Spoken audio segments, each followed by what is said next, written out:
बिस्मिल्लाहिर्रहमानिर्रहीम। अस्सलाम वालेकुम बच्चों।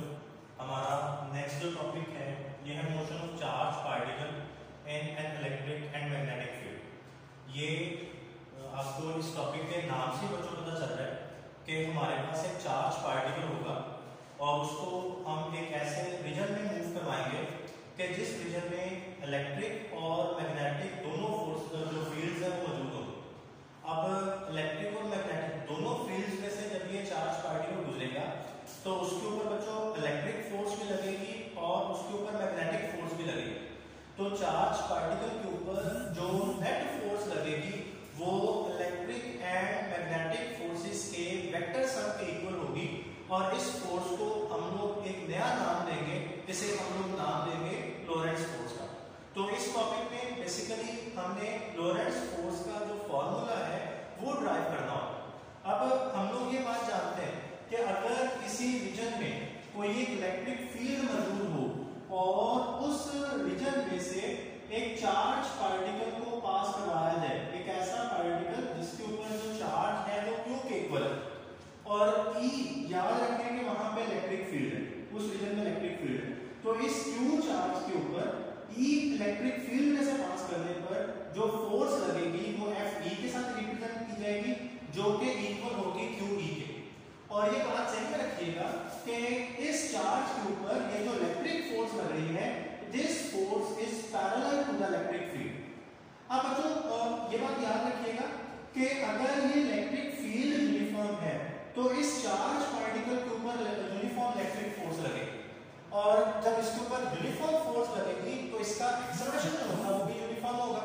तो हम लोग after some interval of time और at any instant of time हम इस चार्ज पार्टिकल की पोजीशन को फाइंड आउट कर सकते हैं by using the equations of uniformly accelerated motion जो हमने फर्स्ट ईयर में इक्वेशंस ऑफ मोशन पढ़ी है वो अप्लाई करके। अब देखिए हम इसको नाम दे रहे हैं इक्वेशन नंबर 1 का। अब इसी तरह हम लोगों को पता है हमारे पास एक और जो फॉर्मूला है F is equal to ma, तो ये वाली बात भी हम लोगों को पता है। अब देखेंगे इसको हम नाम देंगे इक्वेशन 2 का। अब ये इलेक्ट्रिक फोर्स इतना अगर एक्सेलरेशन प्रोड्यूस करे तो इन दोनों इक्वेशंस को कंपेयर करें, कंपेयरिंग इक्वेशन 1 एंड इक्वेशन 2, इन दोनों इक्वेशंस को जब आप कंपेयर कर लेंगे तो आप लिख सकते हैं कि ma is equal to Q E और यहां से फिर आप लिख सकते हैं कि a is equal to Q E over M. तो ये वाली बात बड़ी इंपॉर्टेंट है। आपने ये कहा कि अगर इलेक्ट्रिक फील्ड यूनिफॉर्म है तो सिर्फ मेरी एक्सेलरेशन यूनिफॉर्म होगा क्योंकि ना तो चार्ज की वैल्यू चेंज होगी और ना ही उस पार्टिकल का मास चेंज होगा। अच्छा अब ये वाली बात थी सिर्फ और सिर्फ ये सारी चीजें तब अप्लाई हो रही थी जब वो चार्ज पार्टिकल किसी इलेक्ट्रिक फील्ड में से पास कर रहा था। अब हम लोगों को ये पता है कि यही चार्ज पार्टिकल जब मैग्नेटिक फील्ड में से गुजरता है तो उसके ऊपर लगने वाली फोर्स ये हम कैसे दे रहे होते हैं, लिख रहे होते हैं कि F B is equal to Q into V cross P. ये जो लास्ट टाइम आपने टॉपिक पढ़ा ये इस तरह से हम लिखते हैं। अब हम लोग कहते हैं कि अगर कोई एक ऐसा रीजन आ जाए कि जिसमें इलेक्ट्रिक एंड मैग्नेटिक दोनों फील्ड्स मौजूद हो तो जो नेट फोर्स लग रही होगी that will be equal to the vector sum of electric and magnetic forces। अब ये जो नेट फोर्स है जो इलेक्ट्रिक एंड मैग्नेटिक फोर्सेस के सम के इक्वल है तो इसको हम लोग नाम दे रहे होते हैं जी लोरेंट्ज फोर्स का। तो लोरेंट्ज फोर्स को हम लोग इस तरह से डिफाइन कर रहे होते हैं कि vector sum of electric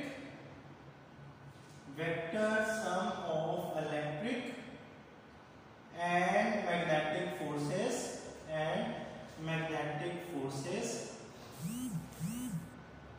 acting on a charge particle Q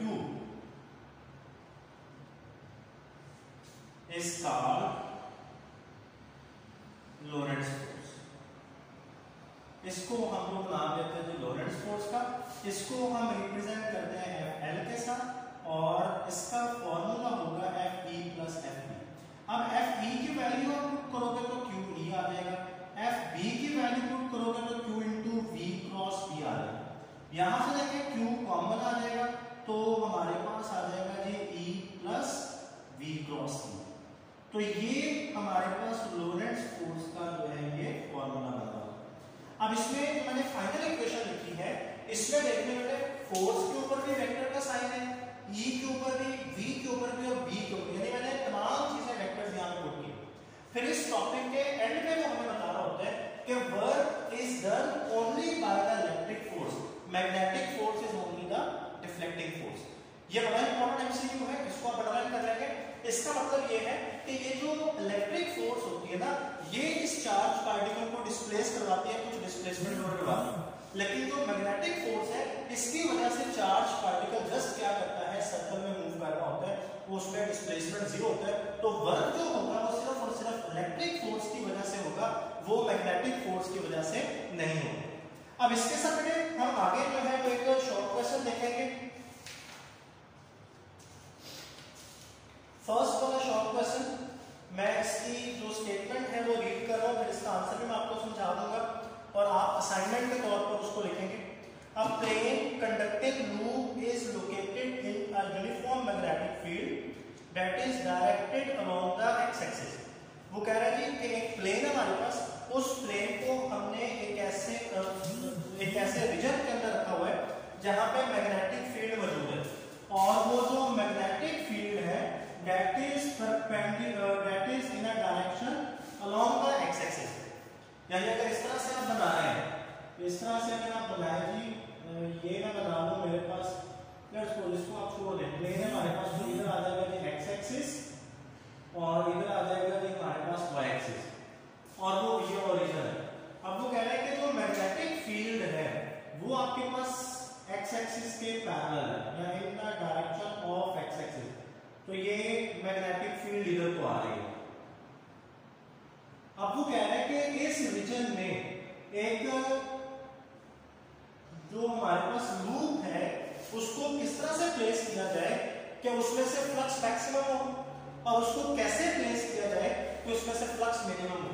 तो सिंपल आप बताएंगे कि व्हेन जो आपको कह रहा है वो when plane conducting loop is perpendicular to magnetic field, that is when it is perpendicular to x axis, then flux through it is maximum। तो आप यहाँ पे flux maximum का फॉर्मूला भी लिख देंगे, cos of 0 डिग्री, तो ba ये मेरे पास maximum flux आ रहा है। तो ये आप बताएंगे कि when plane conducting loop is placed perpendicular to the magnetic field, that is perpendicular to the x axis, then flux is maximum। और फिर वो कह रहे हैं कि फ्लक्स मिनिमम कब होगा, तो वो भी आप बता देंगे कि when plane conducting loop is placed parallel to x axis, that is parallel to magnetic field, तो तब एंगल 90 डिग्री हो जाएगा। तो फ्लक्स जो है मेरे पास ये जीरो हो जाएगा, जिसका मतलब कि फ्लक्स मेरे पास क्या है, मिनिमम। तो आप इसकी पहले मैक्सिमम फ्लक्स की हेडिंग बनाएंगे, नीचे दो लाइनें लिखेंगे कि when plane conducting loop is placed perpendicular to x axis और perpendicular to magnetic field, then flux through it is maximum। फिर आप यहाँ पे मिनिमम फ्लक्स की हेडिंग बनाएंगे और आप बताएंगे कि when plane conducting loop is placed parallel to magnetic field और parallel to x axis, then flux through it is minimum, that is 0। तो इस तरह आप इसका आंसर लिखेंगे।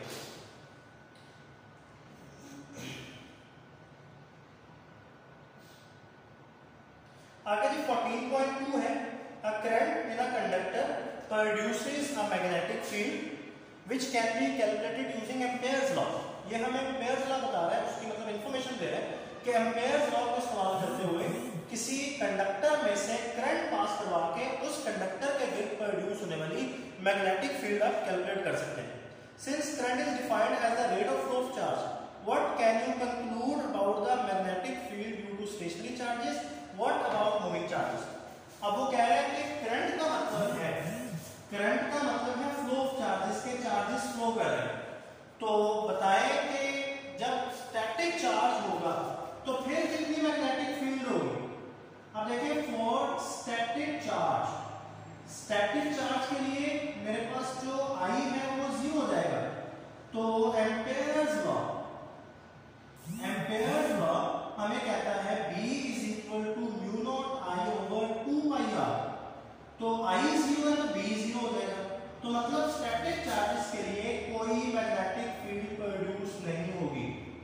ये बात याद रखिएगा कि अगर चार्ज स्टैटिक होता है तो इलेक्ट्रिक फील्ड उसकी प्रॉपर्टी है, static charge magnetic field produce नहीं करेगा।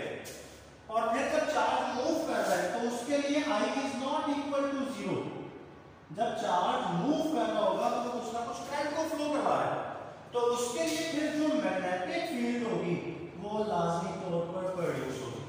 तो moving charge magnetic field produce करेगा क्योंकि मूविंग चार्ज जो है वो करंट बनाता है, जबकि स्टैटिक चार्ज होगा वो करंट को प्रोड्यूस नहीं कर रहा होता, वो करंट नहीं बना रहा होता, तो उसकी मैग्नेटिक फील्ड जो है ये भी 0 हो जाती है।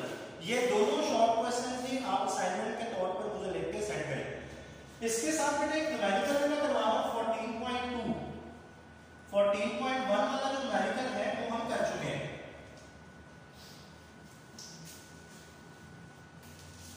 अब 14.2 अगर हम देखें,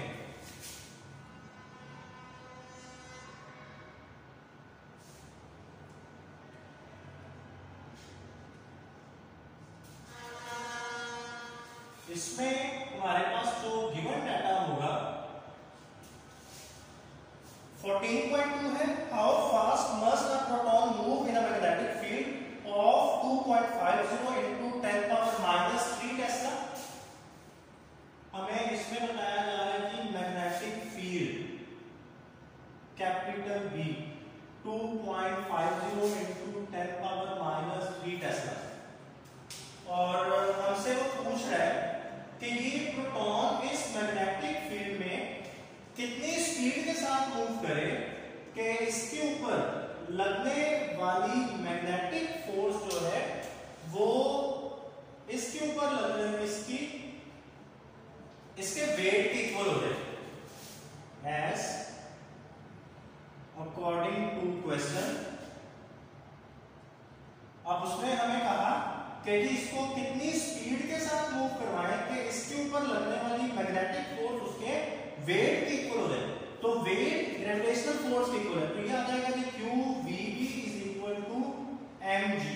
v आपने निकालना है तो mg over q into b। Mass of the proton 1.67 into 10⁻⁻27 g 9.8 divided by charge on electron 1.6 into 10⁻⁻19 multiply by 2.50 into 10⁻⁻3। इसको जब आप कैलकुलेटर में सॉल्व करेंगे तो आपके पास आंसर आएगा 4.09 मल्टीप्लाई बाय 10⁻⁵ मीटर पर सेकंड। ये न्यूमेरिकल भी आप असाइनमेंट के तौर पर मुझे सेंड करेंगे। उम्मीद है बच्चों आपको आज का टॉपिक भी समझ आ गया होगा। अल्लाह हाफिज।